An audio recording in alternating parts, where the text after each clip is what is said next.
आज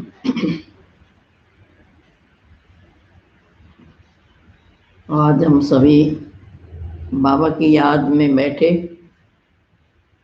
बाबा के पास जब मैं वतन में गई तो वहाँ बहुत सारे बच्चे थे और बाबा सभी बच्चों को देख रहा था।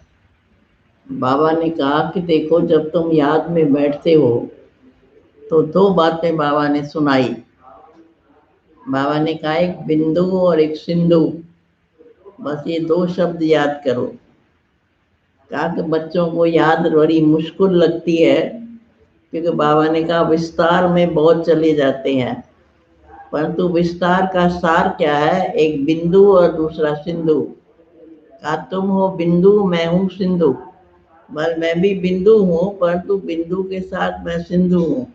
तो कहा बाप और बच्चे। तो कहा बाप और बच्चे जब आपस में मिलते हैं तो क्या कहेंगे? उनको एकदम से बाबा की याद में मस्त हो जाएंगे।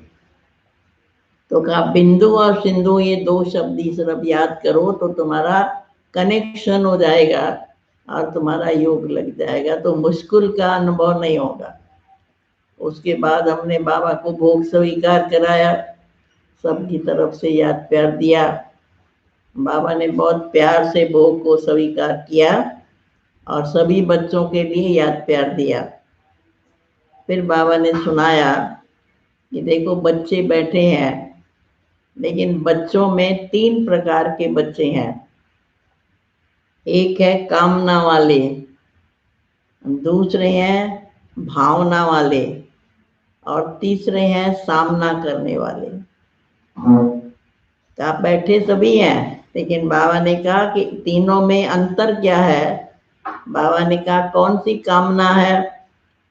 मैंने कहा बाबा कोई कामना नहीं है। कहा सच्ची कोई कामना नहीं है? तो बाबा ने कहा मैं बताता हूँ बच्चों में कौन सी कामना है। बाबा ने कहा कि चार बातों की कामना सभी बच्चे रखते हैं। एक तो बाबा ने कहा किसी व्यक्ति के प्रति, कोई न कोई जो व्यक्ति है उसमें उनकी कामना होती है, उसे मुझे प्यार मिल जाए, उसे मुझे ये मिल जाए, उसे ये उनकी कामना होती है, या बाबा से मुझे ये मिल जाए। कोई न कोई कामना लेके बाबा के पास आते हैं।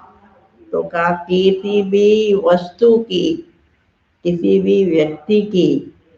तीसरा संबंध, जो संबंध देह से संबंध है उनके प्रति भी बहुत कामनाएं हैं।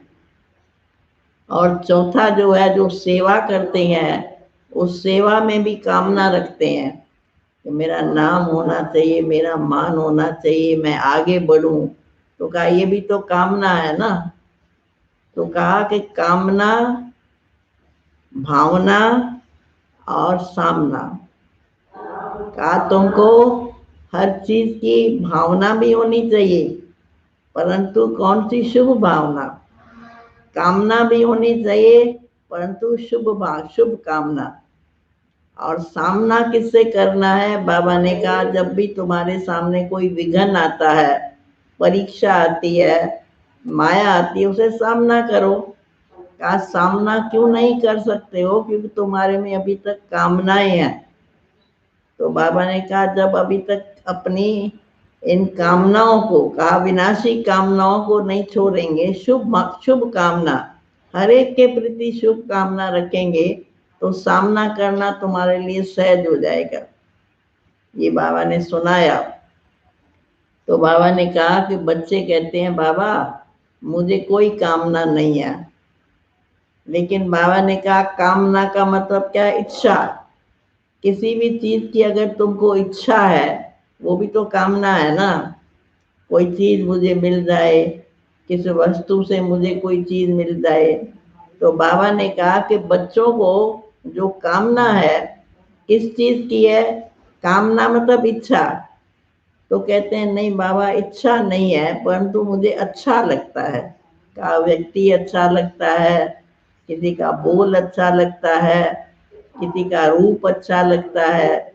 तो कहा वो भी तो उसको देखने की जो इच्छा होती है, ये भी तो कामना है ना। अगर वो व्यक्ति नहीं मिलेगा तो कहा इच्छा रखने वाले जो है वो दुख का अनुभव ज्यादा करते हैं। बाबा ने कहा कि बच्चों की रायल भाषा क्या होती है, बाबा इच्छा नहीं है, अच्छा लगता है।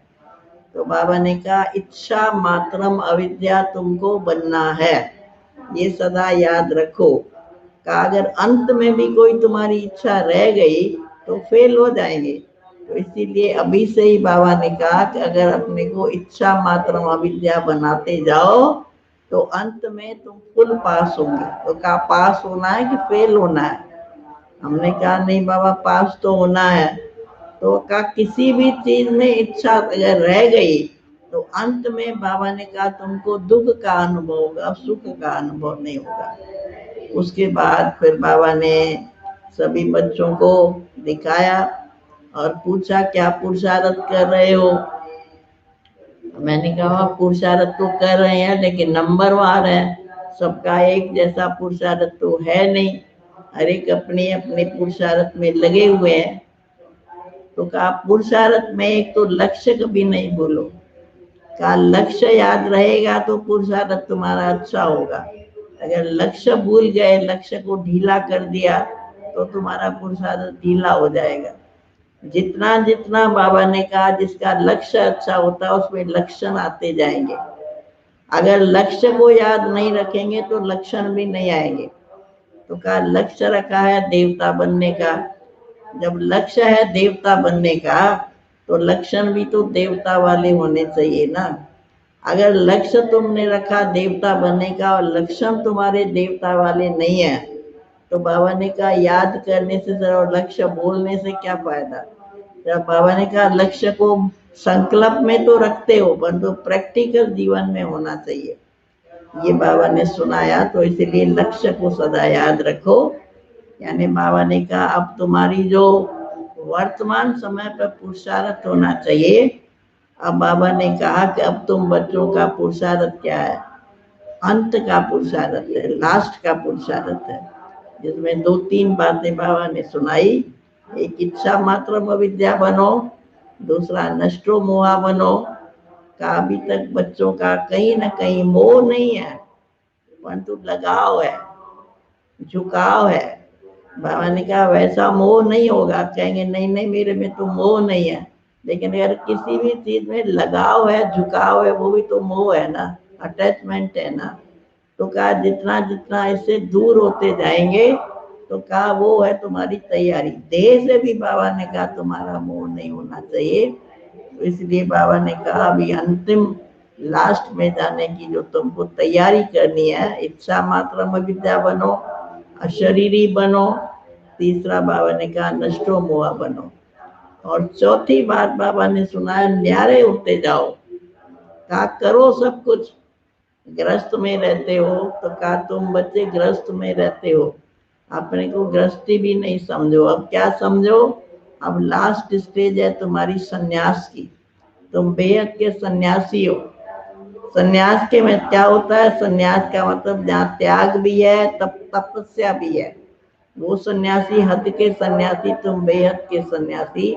तो अभी तुम बच्चों को ये याद रहना चाहिए मैं बेहद का सन्यासी हूँ।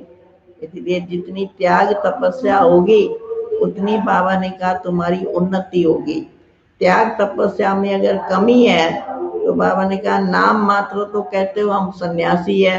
तो बाबा ने कहा जैसे वो लोग भी बोलते हैं सन्यासी, लेकिन सन्यासी वाले कर्म नहीं होते।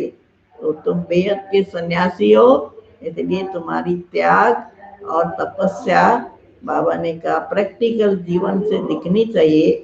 तो उससे तुम्हारी उन्नति होती जाएगी। उसके बाद बाबा ने सबके लिए याद प्यार दिया और छुट्टी दे दी।